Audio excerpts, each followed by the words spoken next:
The World This Week, 7 days, 4 Paris-based correspondents, 1 hour. The World This Week in partnership with The Daily Beast. Joining us, France 24, Chief International Affairs Editor, Robert Parsons. How are you? Great. Nice to see you in the studio. You were out on assignment earlier. I was, out of the Defense Ministry. All right, with us as well. Vivian Walt, Paris correspondent for Time magazine. How are things? Excellent, thank you. All right. Amr Abed Rabo, Franco-Syrian photojournalist, is packing his bags. What's your assignment next week? A tuxedo assignment. It's Cannes Film Festival. All right. With us as well, Judah Grunstein, editor-in-chief of World Politics Review. Where does one find World Politics Review? Online at worldpoliticsreview.com. Okay. The World This Week on Facebook and Twitter. Hashtag World This Week. Your all-time favorite president got tired of waiting for China to help out and start buying from our farmers. That's a tweet, and it's from Donald Trump, just one of a slew. Trump hours after the U.S. upped sanctions on Beijing. Here's another choice one from the U.S. president. Tariffs will make our country much stronger, not weaker. Just sit back and watch, exclamation point. China should not renegotiate deals with the U.S. at the last minute. This is not the Obama administration or the administration of Sleepy Joe. That's, I guess, what he's calling Joe Biden these days, who let China get away with murder. Murder is, Judah Grunstein there, in quotation marks. And by the way, they met for 90 minutes this Friday after those sanctions went into effect. And China's vice premier, who's in Washington, it's a top-level delegation, saying the talks went, quote, fairly well. That's a pretty good definition of fairly well. I'd hate to see what really well looks like. It was really surprising because even up until last week, there was some optimism that the deal was progressing. There was some curiosity or uncertainty about whether the deal would actually address the core concerns of the unfair trade practices that China uses to create an unlevel playing field for foreign companies. Or whether it would just be that Trump would just try to pocket some quick win in terms of the trade imbalance. Right now, it's just it's really hard to make sense of the American position more than anything. I think with is it though? Negotiating with China, the Chinese negotiating strategy is always to negotiate everything until the last minute, and then right before you sign the deal, renegotiate everything. That's known. No one. This isn't a surprise to anyone. But the U.S. has a strong hand these days. The economy is doing very well. I think it's very clear that China underestimated how much resolve there was in Washington to stand up to China. I think China has underestimated the degree to which the consensus in Washington has shifted radically and quickly in terms of considering China a threat now rather than a potential partner. And so I think for sure that the U.S. has a strong hand. At the same time, no one wins a trade war. It does damage to everyone involved. And I think that the Trump administration, to begin with, is making it very difficult because there's not necessarily a unified position. There's a lot of disagreement within the Trump administration of what constitutes a good deal. The second thing is that Xi Jinping has a lot at stake right now. He's become the strongest Chinese leader really since Chairman Mao. And a lot of that is based on this idea that China is ready for prime time, is ready to take on the United States and be a global power that gets respect. So when everything is riding on that, and when you're the only one who is responsible for the outcome, it makes it very hard to back down and makes it very hard to be humiliated in this way. And so instead of doing this sort of thing in private or trying to iron out the wrinkles privately, doing it in this very public way makes it very hard for the Chinese to make concessions. And all of that means that the damage that's going to be done to both sides will continue. China's not said yet how, but has said it will respond in kind. The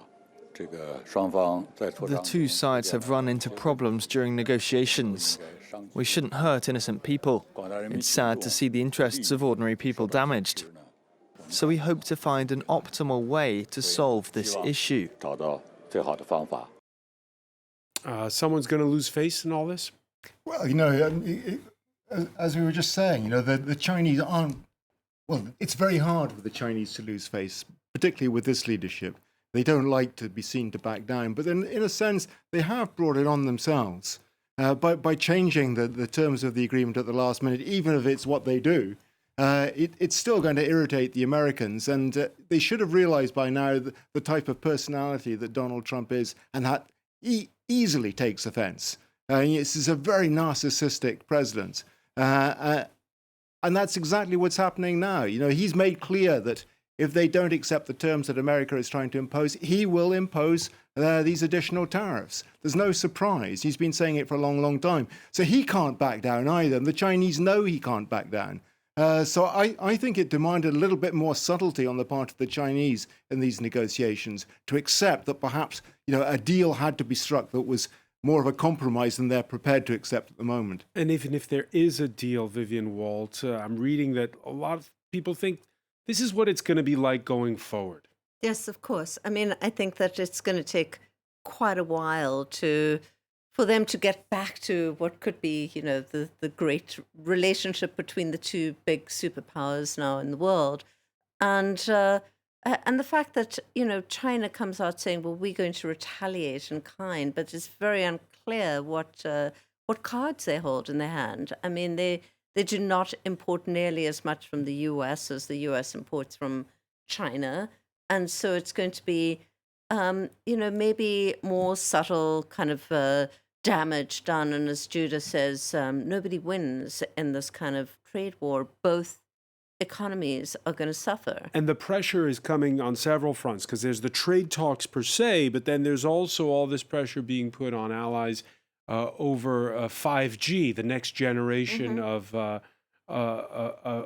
mobile phones, where the U.S. there too is leaning on the likes of Huawei. Well, exactly. And then, you had just last week, the week before, Britain come out and say, we will work with Huawei.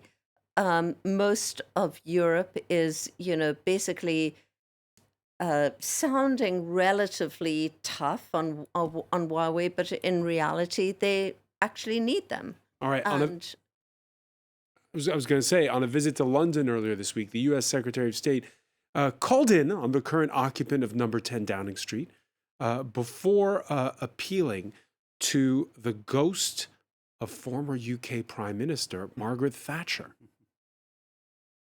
Ask yourself this. Would the Iron Lady be silent when China violates the sovereignty of nations through corruption and coercion? Would she have welcomed the Belt and Road Initiative without demanding absolute transparency and the highest standards? Would she allow China to control the internet of the future? Would she allow, what was your question? When Trump talks about murder in his tweet, it's a bit... I think what's very fascinating is the way in which the rationale, or it's not even a rationale, the way in which the emotions on both sides are so parallel. Trump has this whole rhetoric of grievance. We've been humiliated. We become a laughing stock. Yeah, he doesn't literally mean that there's been a murder. No, but China has gotten away with murder with the Obama administration. And at the same time, the Chinese are coming. We talk about China's rise, but it's not China's rise. It's China's return. China went through the century of humiliation at the hands of the Western powers. Yeah, and the 19th century. They don't forget that at all. There you have Mike sides. Pompeo accusing the UK of allowing China to control, quote, the internet of the future. Yeah, I mean, look, it's rhetoric, for international consumption, and it's putting pressure on the UK. I don't think he means that literally, but certainly it puts pressure on Theresa May sitting there grinning sheepishly and uncomfortably in her seat. But beyond that, I don't think so, no. But he also used rhetoric. He said that the UK and other European countries have to recognize that China represents the same threat today that the Soviet Union did during the Cold War.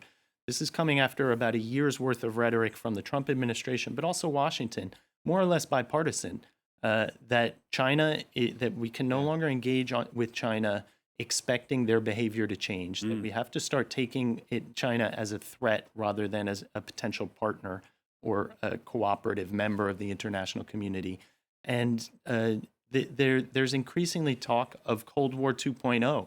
And what Yeah, it except does, the big difference was that during the Cold War, the U.S. and the Soviet Union did relatively little or no trade, whereas here these two economies are interdependent. But not only that, the West did very little trade with the Soviet Union, and now the United States is in a position where they're asking countries, not just in Europe but throughout the world, pick a side. It's us or them. And the global economy isn't organized like that anymore. It's true that China doesn't import as much U.S. goods as the U.S. imports from China. But for instance, they're very effective at enforcing border checks and checks at the ports so that products that are in supply chains that go into American branded computers, American branded technology, go through very, very thorough checks at the port before they're loaded onto the container. This is in an economy where supply chains are on a day-to-day basis. They're not stockpiling goods in the U.S. So China could exercise quite a bit of pressure in all sorts of ways. And it's immensely more wealthy than the Soviet Union ever was as well. Its influence, particularly in Africa, is colossal. The way it's managing to draw African economies into debt so that they're forever beholden to China, is a serious threat. However you see it, there is a sort of bipolar world developing between China in a way and the United States, but it's not the ideological battle that there was between the United States and the Soviet Union, despite the fact that China is run by the Communist Party. It's a state capitalist society. There are capitalist enterprise all over the country, many of them very successful. It's not about that. This is really about power, I think. Right. Pure and simple. It's about power, and the U.S. throwing its weight around. It's got a strong hand, it feels. The U.S., which has been acting hawkish on other fronts. Iran's response came 1 year to the day after Donald Trump walked away from what he called the worst deal ever, the nuclear deal of 2015. President Hassan Rouhani giving the other signatories 60 days to stop kowtowing, they say, to Washington's trade ban, or else. In the nuclear deal, we agreed to keep the uranium enrichment levels at 3.67. We will stop this commitment and will not keep up with any specified levels anymore. But where's it going? I don't know exactly because with Trump and with the Iranians, everything is possible. But what is very interesting for me, coming from Syria, is to see how it might be translated on the ground. We all feel that it might be the time now for the U.S. administration to bring, let's say, Arabs to a peace process, to the table. Because when you look at it, honestly, all those who were supposed to be against a peace process, was it Libya, was it Syria, was it Algeria, was it Sudan? Their country is extremely weak nowadays, and all the others would be very welcoming for a deal because of Iran. The threat of Iran will push the Saudis, will push the Egyptians, will push many people towards a final deal, let's say, a final... So let's wait and see. It's very interesting. But Iran is still full in Syria. Of course, it is. But it has also to compose with the Russians because they don't have the same priorities. They don't have the same... they're both more or less ruling the country, but with different agendas. And then there's the broader question. Could it escalate out of control between the United States and Iran? Of course it could. I guess it could. It's at this point you have U.S. in Syria, for instance, you have U.S. forces in the same theater, even if they're not right next to Iranian forces. In Iraq, you have U.S. forces that are in proximity to Iranian-supported Shiite militias. When you have a carrier group in the Gulf, which is B-52 bombers. With B-52 bombers, and you have Iranian, the Revolutionary Guard's naval units in the Gulf as well. There's all sorts of ways in which there could be an incident, an unintentional incident, a misunderstanding, but also it leaves the U.S. has said any attack on its forces, they will hold the Iranian government responsible and will respond with overwhelming force, which gives a lot of power to spoilers who just want to see a fight. Vivian Walt, how much bluster is there on this one? Well, I through this whole discussion, one has to wonder what actually is Trump's end game here. There begins to feel like echoes of 2003 Iraq. You have, very hawkish John Bolton, who's kind of itching for an all-out fight with Iran. His national security advisor. Absolutely, and he could get it, just as they got to the Iraq War in the hands of very hawkish people in that administration. And but it seems to me like it's such a gamble for Trump, because what this could equally do is simply embolden hardliners, maybe rally Iranians around the government. The government's being picked on. They're, decimating our economy. Oil exports are a third of what they were before. And I imagine that among a lot of just regular folks in Iran, they could feel very protective of All their right, government. we're going to pick up on that point and ask also what Europe, which is also a signatory to that nuclear deal, does. When we come back, you're watching The World This Week.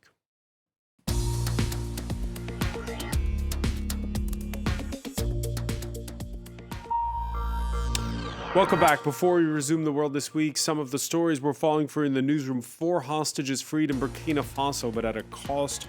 2 elite French naval commandos killed in an overnight raid. A pair of French tourists, a South Korean, and a U.S. national are safe and sound. Mark Zuckerberg in Paris, the boss of Facebook, was greeted by Emmanuel Macron at the presidential palace. On the day, a French panel released a study calling for an outside regulator for social media. U.S.-China talks did not break down, says one Chinese source. This after they met for just 90 minutes.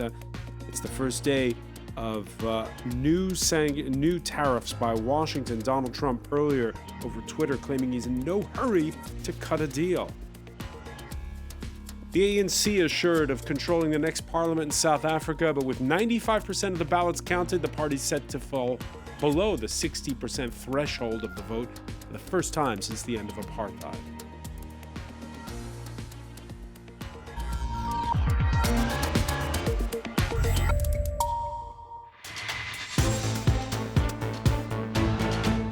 Welcome back, or welcome if you're just joining us. It's The World This Week. The World This Week in partnership with The Daily Beast. Joining us is our Chief International Affairs Editor, Robert Parsons.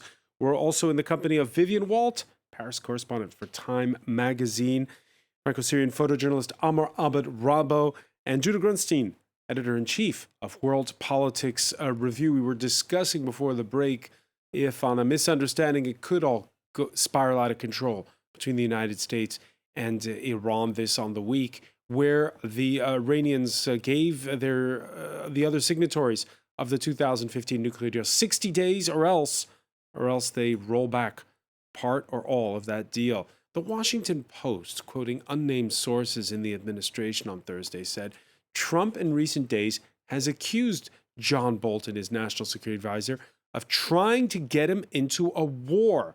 Now, those alleged remarks were about Venezuela. The article states, Vivian Walt, and this is the point you were making before the break, that he's more conducive to what Bolton wants when it comes to Iran. But up to a point, Donald Trump is not big on foreign campaigns a la Iraq 2003. No, he's not. He ran for president on the whole, message that he was going to not get into foreign interventions. It was America first, America only, really. And I think that Bolton is a very, very different kind of guy. And I think that by all accounts, he hesitated long and hard before appointing him as national security advisor, and for this very reason. Robert, there's also the question now of what the Europeans do. When we were discussing it in the debate a few nights ago, there was a panelist from Tehran saying to us, "So, well, why are the Europeans just following along with what the Americans want on this one?" Just two things. I mean, on Bolton, I don't think there's any likelihood of a split occurring between Trump and Bolton, despite the echoes of slight disagreements about where policy should go. I think on Iran, they're pretty much eye to eye, and Venezuela, I suspect as well, despite what we've been hearing just over the last 24 hours. On the Europeans, it's about business. They know that the U.S. economy is multiple times bigger than the Iranian economy. They're not going to put a finger in Uncle Sam's eye just to please Rouhani. It's just not going to happen. Simple as that, I think. And risk sanctions. I'd say with regard to Trump and Bolton, Trump did just defend Bolton publicly. So usually that means Bolton's gone within a week or so. And with regard to Europe, you're absolutely right. What's fascinating to me is the way in which the U.S. position. First of all, it's very unclear what the end game is, what the end goal is. Iran and yet the Europeans have to go along with it. Iran can't make sense of it, so it makes it hard for Iran to reach out. Even if Iran wanted to engage with the Trump administration, who do they engage with? Do they engage with the Bolton line? Do they engage with Trump, who might be susceptible to a great deal that he could put his name on? They don't know. So the Iran Trump says they should call us. Trump said he'd sit down with them if he got a good offer. But the point is that Iran was complying with the deal. Yeah. Iran wants to comply with the deal. The European signatories were complying with the deal and want to continue complying with the deal. And now you have Iran, Russia and China. Also, and so now you have Iran that's lowering its commitments in a measured way. A very measured way to send a signal. You have the Europeans who are saying, we want to get back in the deal, but if Iran continues to lower its commitments, we're going to have to reimpose sanctions also. Everyone's doing these things they don't want to do because the US is pushing the pressure point. At the end of the day, the likes of France just have to, in this case, follow the US's lead.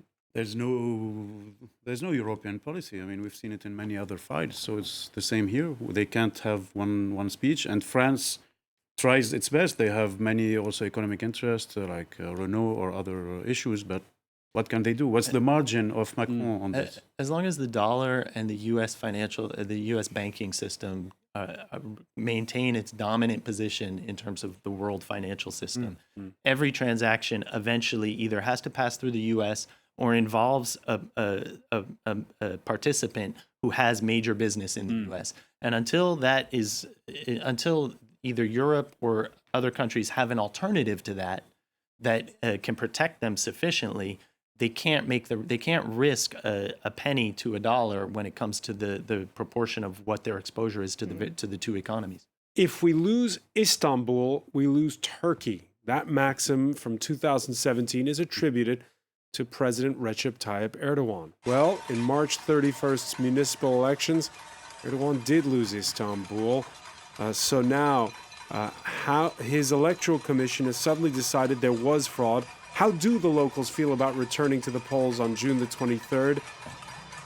This was the reaction recorded Sunday night over social media and picked up by Turkish website Dokuz 8 Haber. It looks like a decision the Supreme Election Board made after they were given an order. It's a big blow to democracy in Turkey. We see this decision as the best way to strengthen our will to solve problems within the framework of democracy and law, and to let the people arbitrate. The people arbitrate, Robert.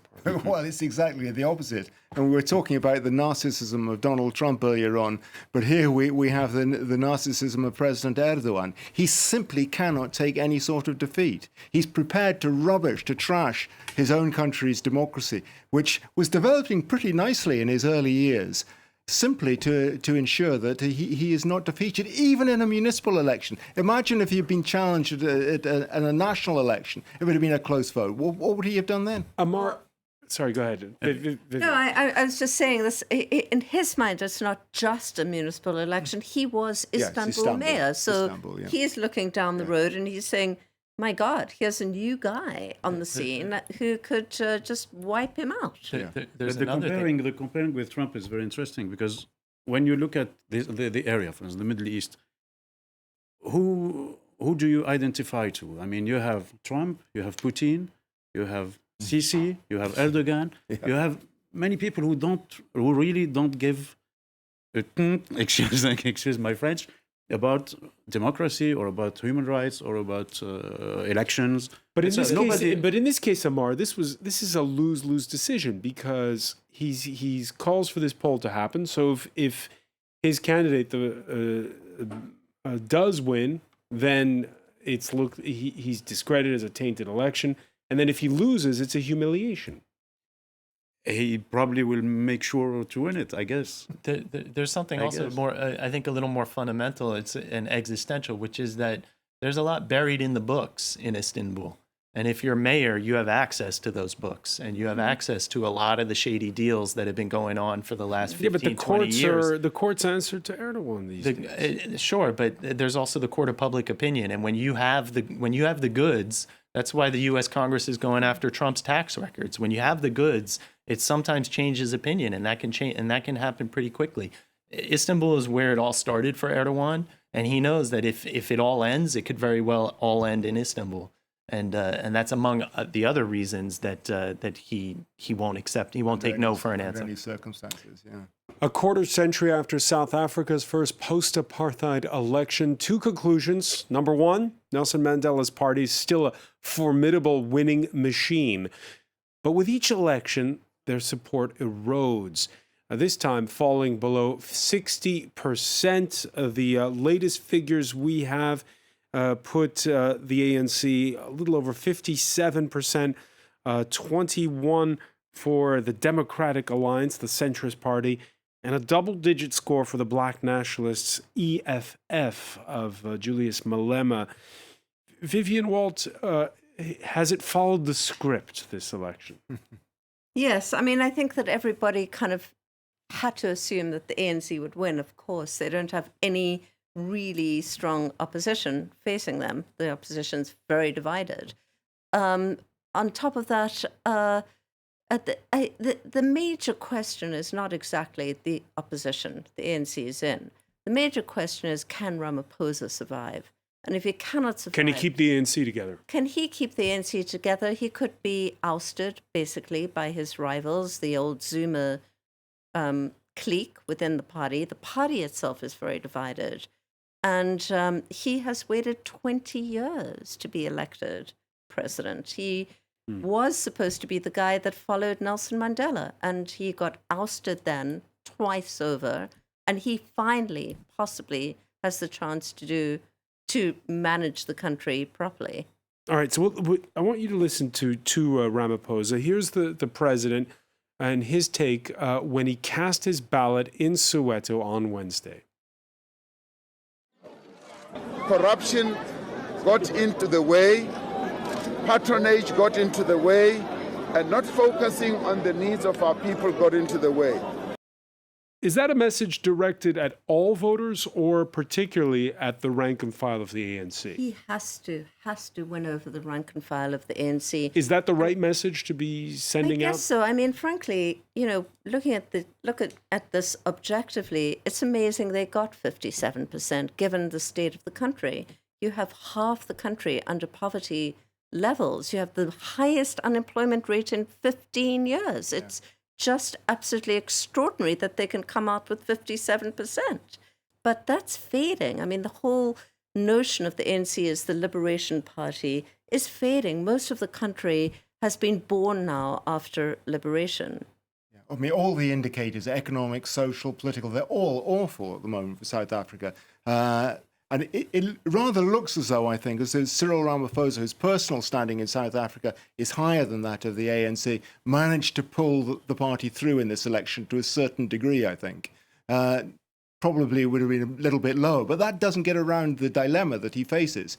Because a lot will depend, I think, on the composition of the ANC parliamentary party. Who are these deputies who are in parliament? Do they support him? Or do they support Jacob Zuma and those around Zuma? Because that's really a big dilemma for him. Because if he decides that he's going to go ahead with that promise he's made to the electorate, which he has to do if the ANC is not to suffer a really big defeat 5 years down the road, if he really does do that, though, then he could find himself in a real clash. A split within the party. And the party could split as a consequence. The danger in a situation like South Africa, which is a democratic coup in terms of trying to clean out the party. But you see it in Algeria, you see it in Sudan, you see it elsewhere when there's even a change in government or a coup, is that a regime, a government like the one in South Africa under Zuma, for instance, and before, the corruption isn't local, it's generalized. And so there's a lot of people who are exposed to an anti-corruption campaign. There are a lot of people who get hurt. There are a lot of people who lose the cash cow and who have vested interests in maintaining the status quo. And so when you have someone even not necessarily knowing how authentic or sincere his intentions are, but when he knows that the party has to purge itself of that connection in voters' minds with corruption, it puts a lot of other people inside the party on notice that he's coming after them. Really massive, it's more than that, and perhaps even the bigger challenge for him is he has to basically get beyond what is still pretty much an apartheid society. It's, severely unequal. You have the great majority of the wealth of the country still in the hands of a very small minority. Ironically, Cyril Ramaphosa is one of them. He's now a multi-billionaire, but you have just tremendous levels of poverty and landlessness. He's going to have to start expropriating land, which he's promised to do. He has promised to do. It's going to be brutal, but it was brutal under apartheid, and it will need to be very, very strong. Does it have to be brutal?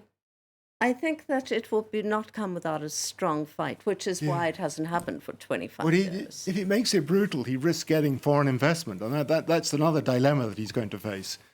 He's already had echoes of that from the United States and elsewhere. So I don't know. I'm not sure just how brutal it's going to be. I think there's perhaps room for compromise along the lines that the Democratic Alliance has been suggesting, but. Look what happened to the Democratic Alliance in this election as well. The one party that looked like it could be a reasonable challenger to the ANC, down 21% to 22% the last time round, but it's lost over 1.5 million voters. It just underscores the tragedy of the Zuma years and the wasted opportunities in terms of not managing internal ANC divisions, but actually managing the affairs of the country and the challenges facing the people. Is it going to be brutal? We've been hearing that for like 30 years now, that it will be riots or massacres or civil war, things like that. And then, fortunately, nothing happened. When you talk about a very still apartheid society, as a photographer, I have to salute your magazine cover. That is amazing cover about the. You've seen it, François? Yes. About the inequality. We should have drawn it up today. It's where you have this neighborhood in Cape Town. Yes. It's an amazing. Where is it? A road splitting with. But that is and everywhere, villas. and Cape Town, which is now a major international tourist center. You only have to drive in from the airport. It's my hometown, actually, and it's just horrifying. The level of desperation, really. But just one final word. This is the case in all these countries. The countries are not poor countries. If you look at South America, in Central America, you look Venezuela. at Asia, you look at Africa, these are immensely wealthy countries. And whether through the history of colonialism and since colonialism, some of the corruption and the state capture since then, these countries have everything they need to have comfortable populations and that are well looked after and well taken care of, and they're not. Are you calling for? You're a real utopian. It's the new hair. He's got long hair. Yeah, Che Guevara. Okay, so the royal baby, there was a royal baby born this week. He's called Archie. But there was this moment in the newsroom on Thursday where some wondered a lot if it shouldn't be called Jürgen, as in Jürgen Klopp, the orchestra leader of Liverpool's improbable come-from-behind 4-0 win against the mighty Barcelona. Forget Brexit. England's love affair with Europe is stronger than ever. For the first time, all 4 finalists of the 2 big European Cups will be hailing from the same nation. For England, obviously, at least the big clubs in England want to stay with all they have in Europe. You didn't understand that now. Because the rest of the country doesn't want that. Yeah, we don't do politics, you don't even understand. Sorry, that's my language. Yeah. I really thought that's a good one. Robert Parsons, is England falling in love with Europe? Yeah. I mean, it's ironic. They win the same day, by the way, where the ruling Conservatives announced that, yes, they will be taking part in European elections. Yeah. Well, you know, just from the point of view of English football, it is an amazing achievement. And obviously, English football sets its standards by what happens in Europe. You know, that's what it measures itself by, and has done for the last, God knows how many decades. You know, if English football were to be separated from the European continent, it would shrivel away. It would lose interest in itself. And maybe politicians should be taking a message from that as well. You know, as Jurgen, what's his name? Jurgen Klopp was just saying that. I agree with him. I mean, two things. First of all, it's a curious definition of English football. I said this before we went on air, because you have a German trainer and you have foreign-born well, you talk about inequality, right? It's the league with the most money that draws the talent. Well, there's that, but the question is too, because before, from what I understand, it was free movement within Europe that put an end to the national quotas in terms of national soccer leagues, where before a team could only field 2 foreign-born players at a time, and because that was discrimination against free movement within Europe, I wonder after Brexit, will there be national limits in terms of how many foreign-born stars can go to I was looking at the play. Arsenal team yesterday. I didn't count a single English player on the team. Amar, is it a good thing, the fact that, you know, we're going to have a Champions League where it's going to be Spurs versus Liverpool, and a Europa League it's going to be Chelsea versus Arsenal? It's in a way it's very good, because everything was like set. People were talking about Barcelona or Roma or Madrid. I mean, these teams that were, and then suddenly you have total surprise. Yes, so I'm always into surprises. There's a little bit of heartbreak, isn't there, though, because people thought they'd be the ghost of Johan Cruyff, the 2 teams he loved, Ajax versus Barcelona. It's not happening, is it? It's not happening, but the one thing it's about always this nice to have something unexpected. Amar mentioned Khan. The French hate Hollywood until there's a French movie that's up for an Oscar. And in the same way, the British hate Europe until there are 2 British teams in the Champions League final. Viv, who you'll be rooting for? Liverpool. Okay. All right, that's on the record. Many thanks for that, Vivian Waltz. I want to thank Judah Grunstein, Robert Parsons, Amr Abed-Rabo. Do stay with us, though. Media Watch is next.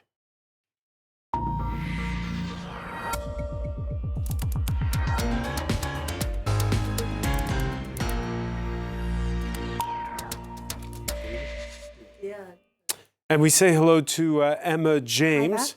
We begin with the visit to town of a certain Mark Zuckerberg. Yes, absolutely.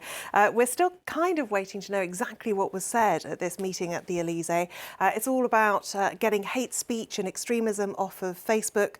He met with the French president. It didn't look like the most relaxed of encounters, judging by the only photograph I've seen from it. Sort of deathly stare from Emmanuel Macron in that particular image. Now, what France is saying is that social media has a duty of care, really, to look at what is actually going out on their platforms. The French regulators say they're happy that Facebook is hiring more people, is using artificial intelligence to try to track down and crack down on extremism and hate speech. But it's really not doing enough. And it's interesting that this comes hot on the heels, of course, of that New York Times opinion piece by Chris Hughes, who was one of the co-founders of Facebook, now no longer has any particular interest in it, has no more shares in it.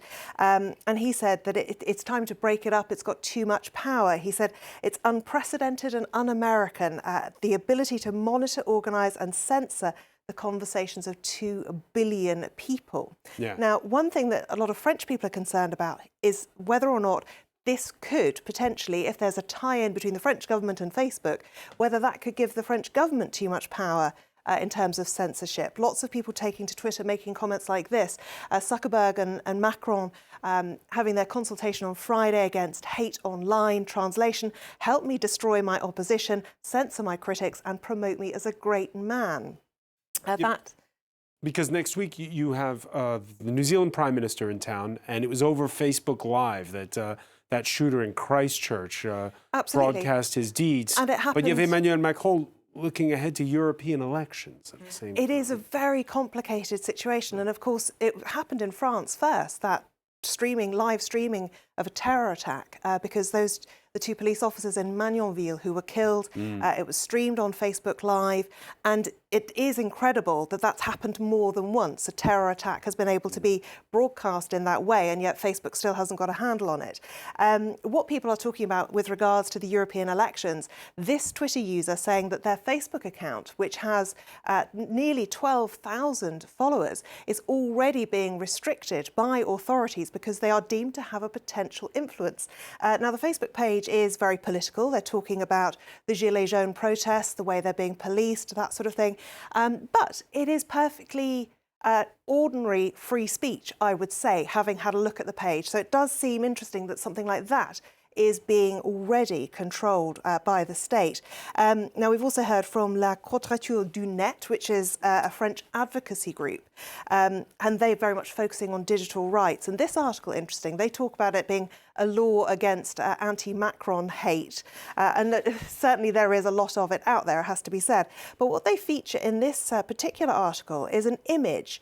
They talk about when Emmanuel Macron was basically turned into the Chilean dictator Pinochet, and how that was actually requested to be removed from Google by the police here in France, a special police unit looking at cyber criminality. Now, it does sound too far-fetched to be true, but Czech News from Libération has been looking into it. Were they really asking for this image to be suppressed? And this is the image as it was seen with Emmanuel Macron, and that is the original. That's classic. And there's the French Prime Minister. Absolutely. And you've got Christophe Castaner, the Interior Minister, to the left as well. It's very well done. And you could argue that is political comment. That is satire. Right. I mean, you've only got to look at the United Kingdom, where you had those puppets for years that lampooned every politician in the country. And I don't really see what the difference is there. But yes, the police did actually ask for that image to be suppressed, which Czech News points out is very unusual. Normally, it's only really extreme images, very upsetting, sort of terror-related images that would get that kind of reaction.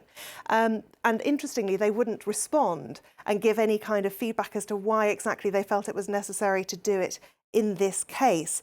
So it is interesting to look at quite what's going on. One other interesting footnote to this is that there is a young French entrepreneur who has created an app called Bodyguard, which is actually stopping people having to see those hateful messages on Twitter. It's not available on Facebook yet, but lots of the En Marche, La République En Marche politicians have already downloaded it.